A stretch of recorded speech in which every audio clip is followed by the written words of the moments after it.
Hello guys, आप सभी साथियों का स्वागत है आपके अपने यूट्यूब चैनल टॉपर्स इन पर। तो एनआईओएस डीएलएड को जब से सुप्रीम कोर्ट से बाहर किया गया है तब से एनआईओएस डीएलएड के छात्र बहुत ज्यादा परेशान हैं और परेशान होने का रीजन भी है। सभी छात्र परेशान होंगे अगर उन्होंने कोर्स किया है, पैसे खर्च किए हैं, टाइम खर्च किया है और अगर उनकी उस डिप्लोमा को अगर जो है ये कह दिया जाता है कि नहीं भाई आप किसी शिक्षक भर्ती के लिए आप जो है एलिजिबल नहीं, तो जाहिर सी बात है सभी को दुख होगा। आप में से बहुत सारे लोग जो है मुझे इंस्टाग्राम पर मैसेज कर रहे हैं, कुछ छात्रों के पास मेरा नंबर भी है, वो मुझे कॉल भी कर रहे हैं। तो ऐसे में मैं आप लोगों को बता सकता हूं कि इसमें आगे अभी क्या हो सकता है। देखो अगर सुप्रीम कोर्ट में मैं रिव्यू पिटीशन की बात करूं तो रिव्यू पिटीशन तभी जो है डाली जाती है जब कोई पक्ष ने अपनी बातों को सही तरीके से न रखा हो। सही तरीके से रखने का मतलब यह है कि कुछ चीजें छूट गई हो और वो वहां पर सुनवाई में न रख पाए हो तो वो लोग उसमें रिव्यू पिटीशन कर सकते हैं। हालांकि मैंने कल की वीडियो में बताया था कि रिव्यू पिटीशन जो है सही होने का, रिव्यू पिटीशन में फिर से जो है डिसीजन बदलने की चांसेस बहुत कम होते हैं। लेकिन अगर आप वैलिड पॉइंट और वैलिड तथ्य के साथ आप जाएंगे तो हो सकता है। रिव्यू पिटीशन इसीलिए होता भी है। तो फिलहाल आप सभी लोगों को मैं बताऊं तो सबसे बड़ा जो ऑर्डर आया है उस ऑर्डर को अगर आप ध्यान से देखोगे 38 पेज के ऑर्डर में, तो वहां पर बार बार यही कहा गया कि 18 महीने का कोर्स है और 18 महीने का कोर्स जो है वैलिड नहीं होगा क्योंकि एमसीटी ने ऑलरेडी बता रखा है कि हम 2 साल के ही जो कोर्स होते हैं उन्हीं को ही हम लोग जो शिक्षक भर्ती में वैलिड करते हैं। तो फिलहाल ये मामला अगर आप लोग ये प्रूव करने में अगर आप सही हो जाओ कि ये 18 महीना का कोर्स नहीं है, ये कोर्स पूरे 2 साल का है, तो आपको किसी की कोई जरूरत नहीं है। हालांकि ये बात तो बिल्कुल सही है कि अगर एनआईओएस डीएलएड सुप्रीम कोर्ट से केस आ रहा है तो कहीं ना कहीं जो है इस बातों को नहीं रखा गया होगा वहां पर अच्छे तरीके से कि ये 18 महीने का कोर्स नहीं है, ये पूरे 2 साल का कोर्स है। हालांकि जो यहां पर पैरवी कर रहे थे एनआईओएस के वो सभी अच्छे लोग थे, ऐसी बात नहीं है, उन सभी लोगों ने हाई कोर्ट में जीत दिलाई है। लेकिन सुप्रीम कोर्ट में थोड़ी सी चूक होने की वजह से जो है आज एनआईओएस को पूरी तरह से शिक्षक भर्ती से बाहर कर दिया गया है। तो फिलहाल हम यहां पर पीछे आप इन चीजों को देख रहे होंगे, मैं इन सभी चीजों पर बात करूंगा और क्या क्या चीजें हो सकती है उस पर भी बात करेंगे। लेकिन अगर आप लोग चैनल पर नए हैं तो सबसे पहले तो आप चैनल को सब्सक्राइब करिए क्योंकि अब लगातार इस चैनल पर एनआईओएस डीएलएड से जुड़ी सारी इंफॉर्मेशन मिलेगी। जैसे ही आपके जो यहां पर लोग हैं जो इसको लीड कर रहे हैं वो जो भी इंफॉर्मेशन देंगे वो आप तक सही तरीके से पहुंचे, इसलिए आप इस चैनल को जरूर सब्सक्राइब करिए और बेल आइकन को भी आप जरूर दबा दीजिए। चलिए स्टार्ट करते हैं वीडियो को। तो जो लोग एनआईओएस से डीएलएड किए हैं वो लोग इस बैनर को बहुत अच्छे तरीके से जानते होंगे, लेकिन बहुत सारे व्यूअर्स मेरे ऐसे भी हैं जो बीएड किए हुए हैं और रेगुलर डीएलएड किए हुए हैं। उन लोगों को अभी ये केस समझ में नहीं आ रहा होगा कि आखिर ये मामला क्यों है, एनआईओएस डीएलएड के छात्र इतने परेशान क्यों हैं। अगर उनको ये पता था कि इन सर्विस टीचर के लिए अगर ये है तो ये वो बैनर है जब इस कोर्स को लॉन्च किया गया था तब ये बैनर जारी किया गया था जिसमें कॉर्नर पे प्रधानमंत्री नरेंद्र मोदी जी की फोटो थी। जो फिलहाल नरेंद्र मोदी जी का अगर कोई भी काम चलता है तो वहां पर इनकी एक फोटो ये रहती है, ठीक है। इन्होंने ये बताया था कि राष्ट्रीय मुक्त विद्यालय शिक्षा संस्थान मानव संसाधन विकास मंत्रालय भारत सरकार के अंतर्गत एक स्वायत्त संस्था है, यानी इस संस्था में कोई दिक्कत नहीं है। एनआईओएस डीएलएड के इस संस्था में कोई भी प्रॉब्लम देखने को नहीं मिली है, ठीक है, क्योंकि ये संस्था जो है एकदम से ये बताया गया है कि मानव संसाधन विकास मंत्रालय भारत सरकार के अंतर्गत एक स्वायत्त संस्था है। इन्होंने ये इस जब कोर्स को लॉन्च किया तो यहां पर लिखा है कि यह कोर्स एनसीटीयू एमएचआरडी के स्वीकृत है, कोई भी इस योग्यता के साथ देश में कहीं भी नौकरी के लिए आवेदन कर सकता है। ये पॉइंट आप देखिए और आप ये मत कह दीजिएगा कि सर ये इसको आपने बनाया, मैंने नहीं बनाया है। ये जब कोर्स लॉन्च हुआ था तभी ये चीज लिख कर आई थी। अगर आपको नहीं दिख रहा है वहां पर क्लियर तो मैं पढ़ दे रहा हूं, लिखा है यह कोर्स एनसीटीयू एमएचआरडी से स्वीकृत है, कोई भी इस योग्यता के साथ देश में कहीं भी नौकरी के लिए आवेदन कर सकता है। ये एडवर्टाइजमेंट आया था कि 1 नवंबर 2017 से 7 नवंबर 2017 तक आप लोग अप्लाई करेंगे।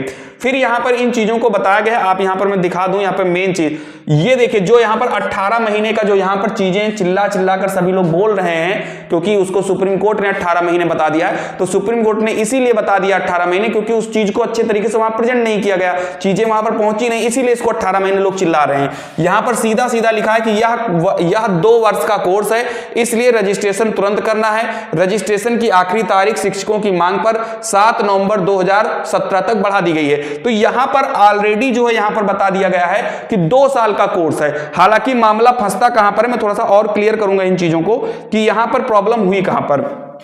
जो यहां पर 18 माह की बात की जा रही है मैं आपको बहुत अच्छे तरीके से क्लियर कर दूं। 18 माह कोर्स इसलिए इसको कंप्लीट करा दिया गया क्योंकि इसकी लास्ट डेट थी इस प्रशिक्षण को प्राप्त करने की 31 मार्च 2019 और उस समय पर ज्यादा टाइम नहीं बचा था।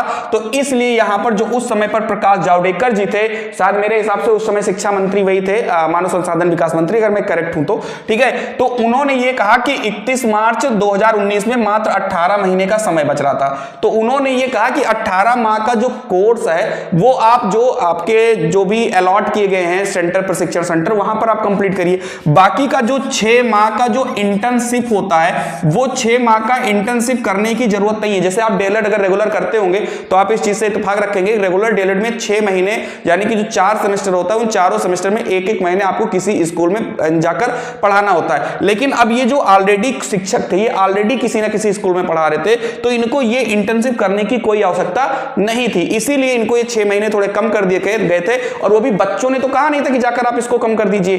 किसने कम किया था? एमएचआरडी ने कम किया था। और अगर एमएचआरडी को लग रहा है कि हाँ भाई 6 महीने कम है, एमसीटी को लग रहा है 6 महीने कम है, तो 6 महीने और करवा दीजिए, उसमें कौन सी बहुत बड़ी बात है। 6 महीने का आप टाइम रखिए, 6 महीने आप और हो जाएगी। तो कुल मिलाकर इन चीजों को अच्छे से रखा नहीं गया, इसीलिए सुप्रीम कोर्ट में इनकी हार हो चुकी है। बट आप लोगों को परेशान नहीं होना, अगर आप अपनी बातों को अच्छे तरीके से आप रखोगे तो अभी भी आपको जीत मिल सकती है। बस आपको करना क्या होगा मैं आपको बता दूं, जैसे बहुत सारे ऐसे कॉलेज भी होंगे, जैसे आपको पता है, अब इसको बीएड से मत लिंक करिएगा। कुछ लोग बीएड और डीएलएड को मिक्स कर देंगे, सर बीएड वाले में भी तो कुछ नहीं होगा, डीएलएड वाले में भी कुछ नहीं होगा। देखो बीएड की डिग्री नहीं रद्द हुई है, बीएड में गजट रद्द हुआ था जो जून 2018 का था। वो गजट जब रद्द होता है तो उसके बाद में फिर जाहिर सी बात है कि आप प्राइमरी के लिए एलिजिबल नहीं हो, लेकिन आप जूनियर के लिए, टीजीटी के लिए और भी जो वैकेंसी आती है वहां के लिए आप एलिजिबल हो जाते हो। लेकिन एनआईओएस डीएलएड के केस में क्या है कि अगर इसको ये कह दिया गया कि आप किसी शिक्षक भर्ती के लिए आप पात्र नहीं है, यानी कि आप गवर्नमेंट शिक्षक भर्ती के लिए आप पात्र नहीं हो, तो बहुत सारे छात्र ऐसे, क्योंकि ये जो कोर्स लॉन्च हुआ था ये 12th के बाद में आया था, अगर मैं करेक्ट हूं तो ये 12th के बाद में आया था। 12th प्लस एनआईओएस डीएलएड ये जो है छात्र किए थे। अब जाहिर सी बात है अगर उनके इस चीजों को आप बता देते हो कि नहीं भाई अब आप एनआईओएस से वैलिड नहीं हो, तो ये छात्र पूरी तरीके से खत्म हो जाएंगे, क्योंकि इनके पास तो कोई ऑप्शन ही नहीं बचता है। ये लोग कहां जाकर आप अपना जो है यहां पर पढ़ाई करेंगे और चीजें करेंगे। तो कुल मिलाकर अब कुछ ऐसे छात्रों को ढूंढना होगा, मैं आपको बता दूं, जो यहां पर एनआईओएस की तरफ से अगर कोई है और मेरी वीडियो को अगर आप देख रहे हो, ठीक है, अपनी बातें अगर आप सही ढंग से सही जगह पर पहुंचा सकते हो तो आप जरूर चाहिए। वहां पर उनको करना क्या होगा कि कुछ लोग जैसे सर्विस कर रहे थे किसी प्राइवेट स्कूल की, अगर मैं बात कर लूं, प्राइवेट स्कूल में सर्विस कर रहे थे, यानी जिस स्कूल से उन्होंने सॉरी, जैसे होता क्या है कि बहुत सारे ऐसे स्कूल होंगे जहां से उन्होंने जो है उस कॉलेज में पढ़ा रहे थे और वहीं से उन्होंने इस प्रशिक्षण को किया और आज के डेट में वो स्कूल बंद हो गए हों।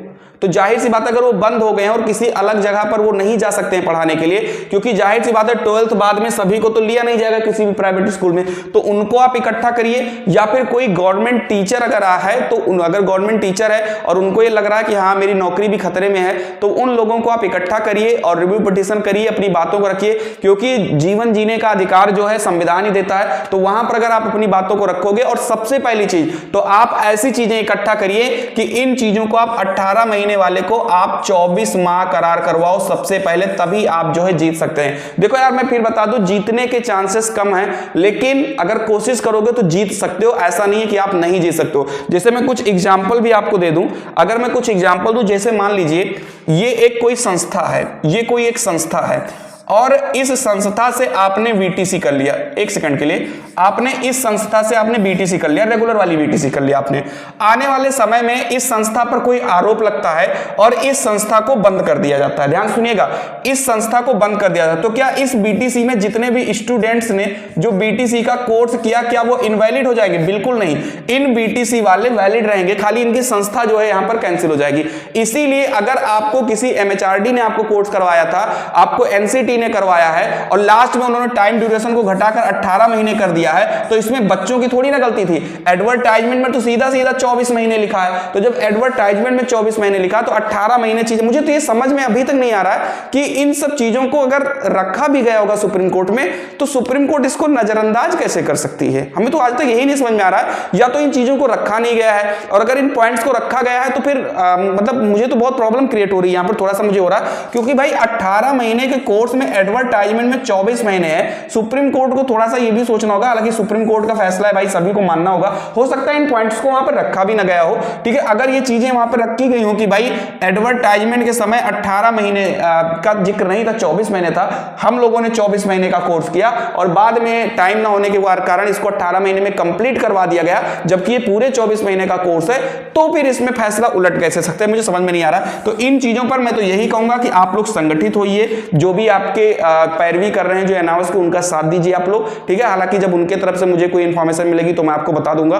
तो आप लोग उनका साथ दीजिए। और हाँ, अभी भी बहुत कुछ हो सकता है, आप जीत सकते हो अगर आप अपने पॉइंट्स को बहुत अच्छे तरीके से आप रखोगे बस। बाकी मैं एनाउंस डिलीट के साथ हूं। बाकी बहुत सारे लोग कहते हैं सर आप एनाउंस से भी डिलीट किए हो, भैया मैं कुछ नहीं किया हूं, बस मैं साथ दे रहा हूं एनाउंस वाले बच्चों का, क्योंकि कहीं ना कहीं मेरे आसपास भी बहुत सारे बच्चे हैं और वो भी बिल्कुल परेशान है क्योंकि एनाउंस को जो बाहर कर दिया गया। क्योंकि जाहिर सी बात है जब ये कोर्स लॉन्च हो, एक तरीके से मैं यही कह सकता, देखो आप लोग अगर रेगुलर डीएलएड वाले भी देख रहे हो या बीएड वाले भी देख रहे हो मेरी वीडियो को, तो पहले मेरी एक बात बताओ, अगर कोई एडवर्टाइजमेंट आता है और ये कहा जाता है कि आपका ये कोर्स 2 साल का है, आप इस कोर्स को कर लीजिए, आप गवर्नमेंट टीचर के लिए आप अप्लाई कर सकते हो, सब कुछ हो सकता है, आप जहां भी चाहो आप पढ़ा सकते हो, तो जाहिर सी बात है सभी लोग उस कोर्स को करेंगे। अब जब वो कोर्स स्टार्ट हो जाता है, 1 साल बीत जाता है, 18 महीने बीत जाता है, फिर आप कहते हो कि नहीं टाइम नहीं है, इस वजह से इसको 18 महीने में खत्म किया जाता है। फिर जब आगे टीचर वैकेंसी आती है तो उसी 18 महीने को बेस बनाकर फिर उसको सुप्रीम कोर्ट में चैलेंज किया जाता है। तो इसमें बच्चों की क्या गलती है यार? तो अगर मैं उन बच्चों का साथ दे रहा हूं तो इसमें गलत क्या है? मैं एनाउंस के साथ हूं। आप लोग चैनल को सब्सक्राइब करिए, वीडियो को लाइक करिए, बाकी जो भी हेल्प होगी मेरे तरफ से मैं जरूर करूंगा। जय हिंद, जय भारत।